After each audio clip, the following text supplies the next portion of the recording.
Here we go. It's another edition of Lifestyle Indy. I'm Paul Poteet. I'm Julie Patterson. You're going to love our show today, especially if you're a collector. Yeah. We have kind of a famous guy behind the scenes. Yeah. Dean Metcalf. There's Bob and Tom and Dean. Right. He produces a show, which if he does a lot of work, but he's a collector. He collects the coolest things. What do you find out? You'll find out tonight. And we're also going to go to an interesting place where sometimes things are looking dicey. I'm talking the speedrome. I'm talking figure eights. Yeah, it's a race, and I don't know how they keep from hitting each other. Oh, wait, they don't. That's part. What about some lawyering up? Should we do some of that tonight, Paul? We're going to put on our legal briefs and get some useful information for you too. And then once you've handled that, then it's time for dessert or something close to it. I mean, we've got some great food. Kim's going to show us a recipe for salsa. I simply call it deliciousness from a can. Salsa deliciousness. Really good stuff. All coming up on this episode of Lifestyle Indy. Thanks for joining us. Bon appetit.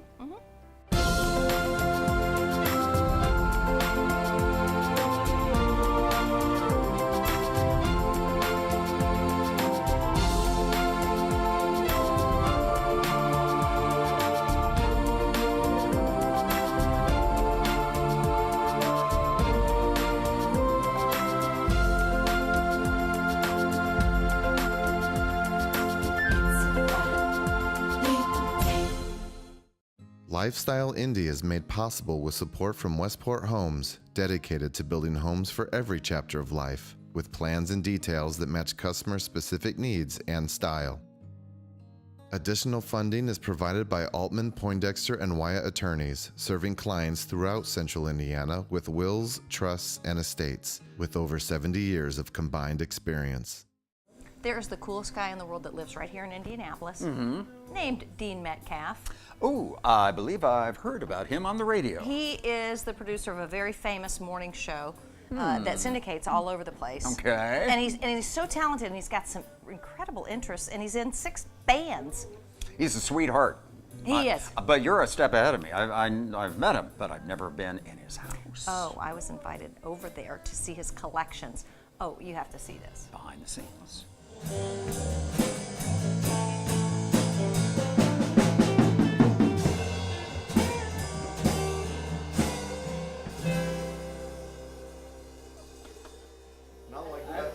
Not like that at all.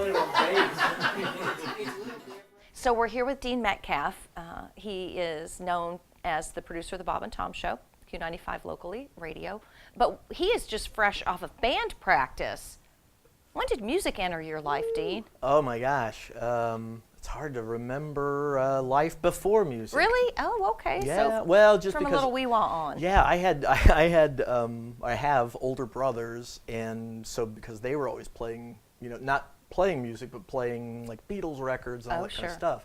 So I grew up with that and just heard music all the time, and really loved it. But I started playing guitar when I was about 12. Wow. And that was just a huge change. Yeah. How many bands are you in? Technically, I think I'm in 6 bands or so, but I always say it's like you have to be in that many bands to play once a month or so. That's funny. What's your favorite genre of music, or do you like a lot of different? I like a lot of stuff. I mean, I think of myself as mostly like a classic rock guy. That's the stuff sense. that's the stuff I grew up with, Beatles and all that. Okay. But over the last several years, I really like bluegrass, and so I've had a blast playing upright bass with some bluegrass bands. Yeah. That's very cool. Yeah, and it's really a lot of fun. So let's talk about how you got into radio. I know you've told this story many times, but tell our audience how you got into radio. So you guys, it really was kind of by accident. I went to IU to study telecommunications. Okay. Just took it as a major because it seemed I'd seen people take it, and I knew everybody changes their major. Yeah. You pick a major in college, you're going to change it. So I just signed up for that. Ended up sticking with it, but I always thought I was going to get into TV production. What? I was going to be behind the scenes and doing camera stuff and whatever. And so that's kind of what I was going for. Well, my senior year of college, I'd heard about a friend of mine from high school who'd done an internship with Bob and Tom. Internships, right? And I thought, oh, that sounds fun. That sounds pretty cool, right? And so here's the amazing, otherworldly part. I thought about calling him I thought, no, I'm not that guy. I haven't talked to him in 3 years. And I'm not kidding. Like 2 weeks after that, he calls me out of the blue. What? Just to catch up and go, hey, so I'm up at Butler and we got a radio thing going on here. And what's coming up? And, you know, so we get together and visit. And I'm talking to him and I go, hey, I heard you had this internship. Yeah, you know, it's done now. Oh, really? You think they'd need to know? Yeah, call up Monday and check with Tom. So I call Monday morning. Hi, is Tom Griswold there? And literally, yeah, hold on, put me on hold. And hello. Yeah, I'm a friend of Alex's. I thought you might need an intern. Yeah, why don't you come on up and start Friday? Okay. So that is the dumb luck. That internship turned into a job that Dean has had for 31 years.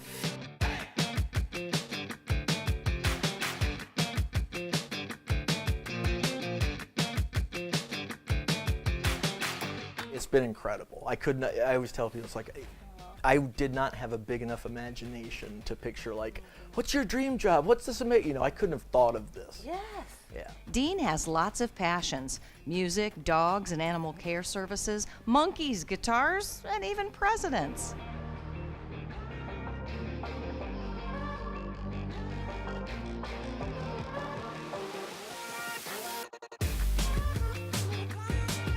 I really like the kitschy, oddball stuff, like a trash can with all the presidents on it. how Or fun. yeah, President Kennedy salt and pepper shakers, Yes. where it's the chair and he sits in it, and that's the kind of stuff I like.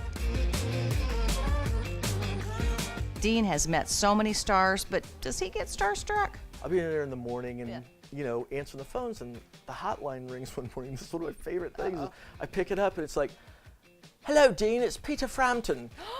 And it's like, And it was. yeah, and you know, you're trying to just be cool and trying to just do your job and do work, but at the same time, I'm dying. And it's like, Peter Frampton said my name. You know, he knows who I am. Yeah, so that kind of stuff happens that you're just, you know, you kind of stop and go, this is pretty cool. Who's in your band? Well, so the band today, the Tempos, and that's kind of our garage band, our rock band. That so two of the guys, we used to have a band called the Electric Amish. So two of the guys are brothers, Kyle and Barkley Grayson, and they're in this band as well. And then a buddy of ours, Keith Carey, playing bass and doing some vocals, and then Bill McCulley and Steve Rao. And basically, we're all just, you know, wannabe musicians and rock stars and all that, who everybody has day jobs and just get it to go out and play every now and then. That's the great part, is, you know, you're at the beach ball, and that's, you know, one of our fun annual events that we do. But we also do some cool fundraisers for Indianapolis Animal Care Services, and yeah, all kinds of just different fun party events. And we're not, you know, we're not the best band in the world. We're not the best musicians in the world, but we have a blast. It's just a fun party band. Well, Dean, thank you for inviting us into your home and sharing your stories with us. Yeah, for sure. Thanks for coming by. It's fun. And you're watching Lifestyle Indy. All right, we're going racing. This next segment, Julie, is sponsored by the number 8. 8 is a very lucky number in China. Yeah, you were in China I was, recently. and it's true. It really is. So Powerball, when you go pick your ticket up. Oh, the Speedrome though. That's what we focus. It's a Paul. figure 8. Focus. It's a figure 8. They do a figure 8 race, and some of them aren't so lucky, to be honest. Those are exciting. Why? Those are sometimes I'm not even in the vehicle, and I'm like, Nail biters. Yeah. What do you see? Open pits, and here we go.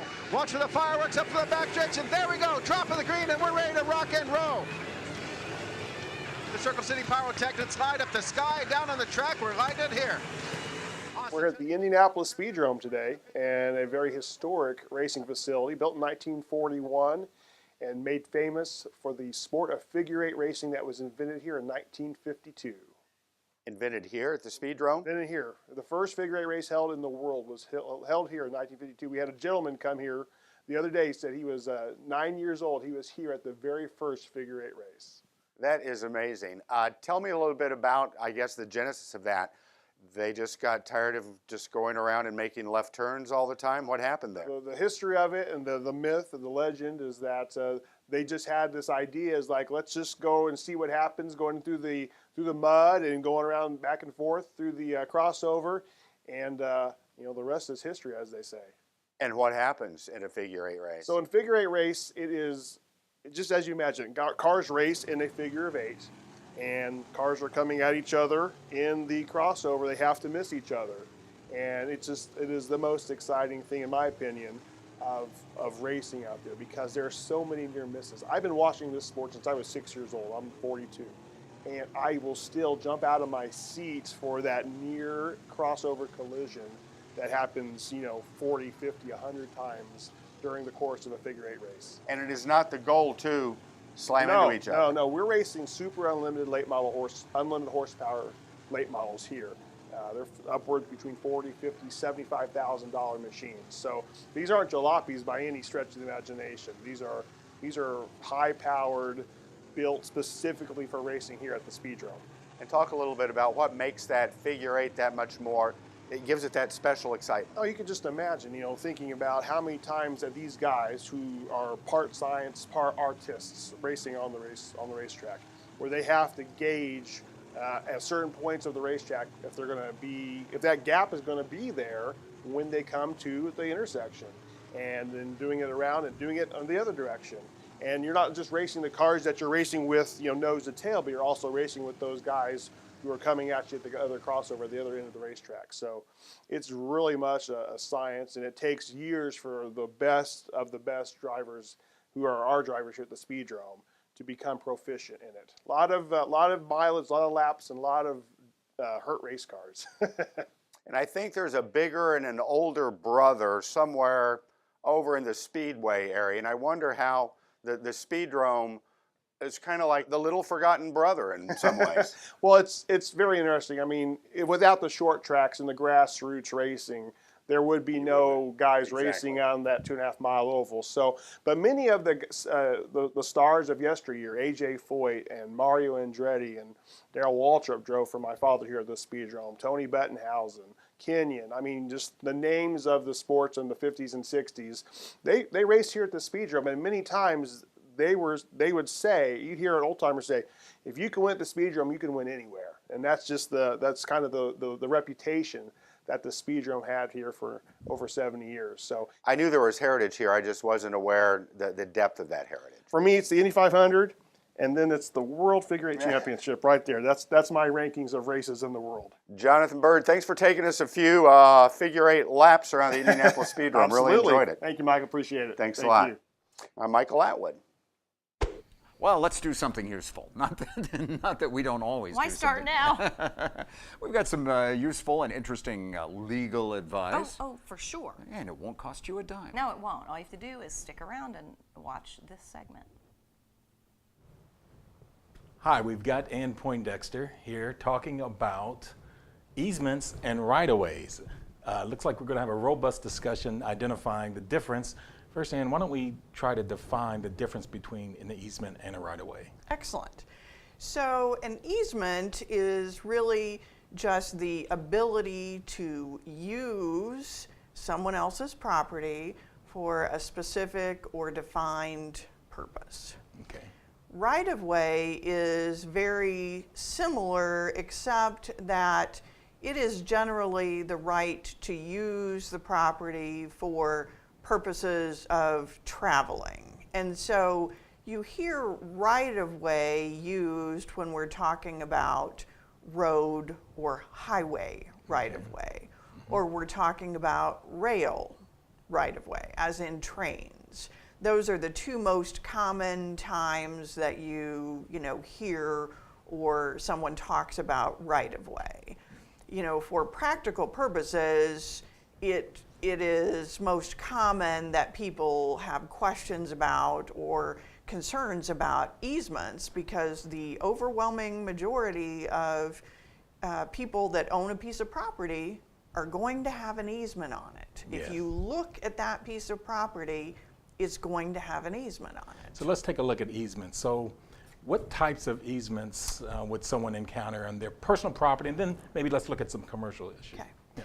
So it depends on how we use that word, type of easements. I mean, first of all, easements can be temporary or they can be permanent. So an example of a temporary easement would be that either on a commercial property or a personal property, would be that there's some construction that needs to go on, and it's taking place close to the edge of someone's property.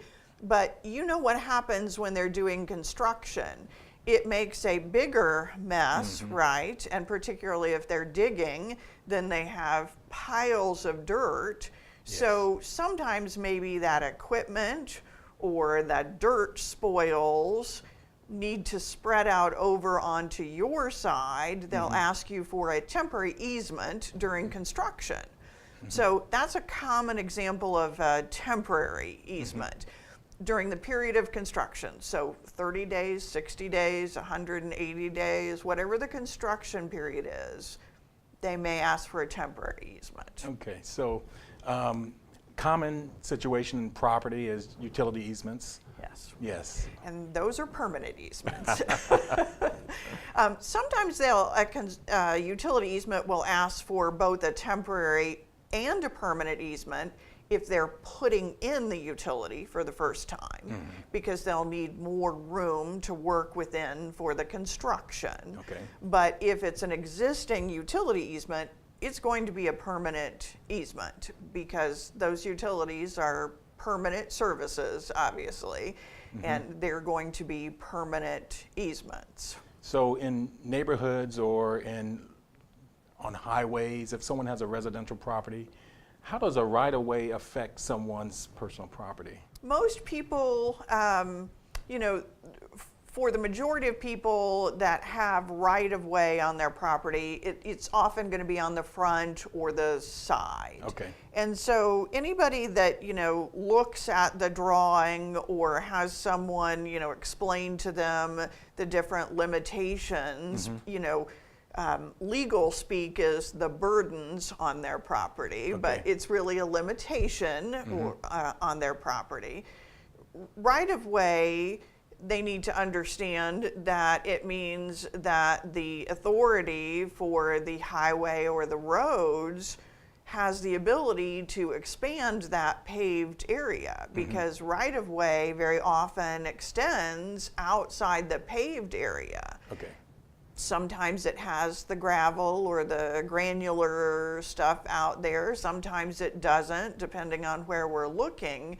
But don't ever think that that road's never going to change. I mean, how many times around town have we seen roads get widened and changed? And that's what people need to understand about existing homes, but also when they're considering buying a home. So if someone's buying a new home and maybe even a new development or an older neighborhood, what are some of the things that they can be concerned with, particularly as it pertains to their driveways, the rear of their properties, all these kind of things? Are there easement concerns that could possibly come up? Absolutely.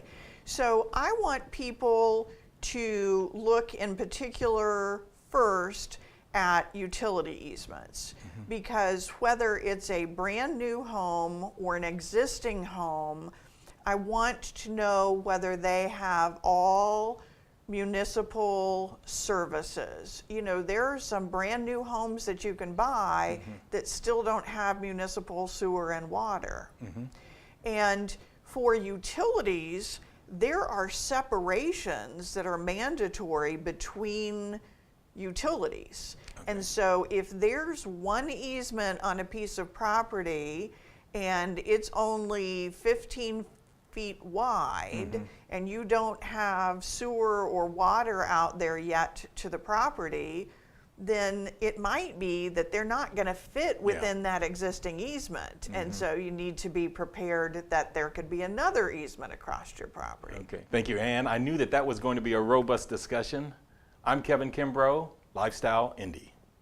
We're in the Westport kitchen. Julie and I like to take possession from time to time. Neither one of us, I don't know, are you much of a cook? Yes, I cook almost every night, actually. Okay, 1 out of 2, I bet I know somebody else who's probably spends a lot of time in the kitchen. She's good. You may have seen her on TV before. This is Kim Galliaz. She's a registered dietitian amongst all the other letters after her name, but that's the main one, right? That is, absolutely. I can't wait to see what you've got for us today. It smells so good. An easy recipe, a big batch recipe for all your special gatherings, your family get-togethers, your barbecues and cookouts. Here's the deal. It's called my Sunny 6-Can Salsa.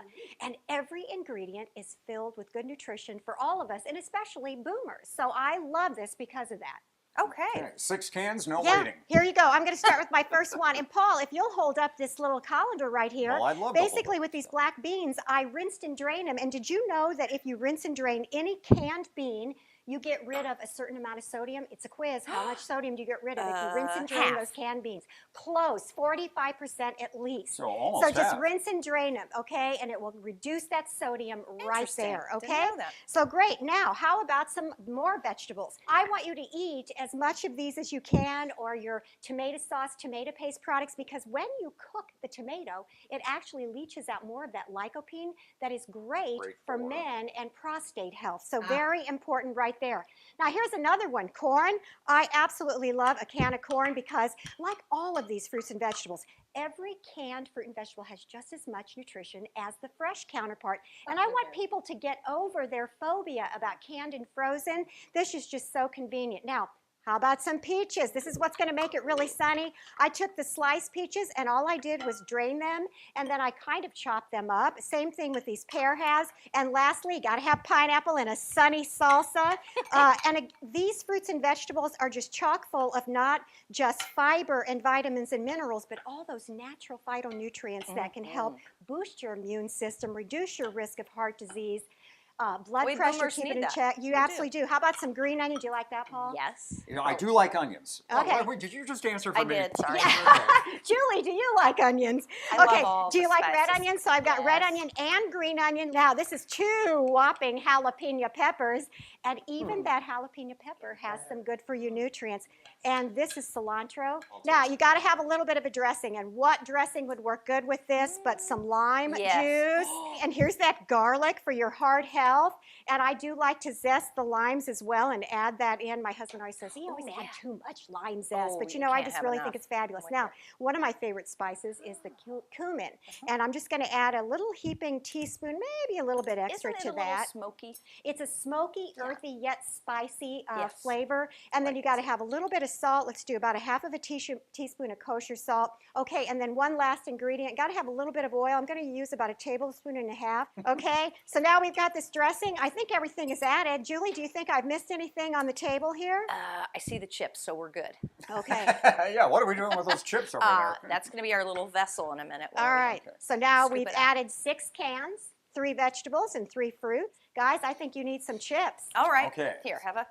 Get a First plate. of all, have a plate and a So spoon. great, low fat, high fiber, chippies. high vitamin and mineral.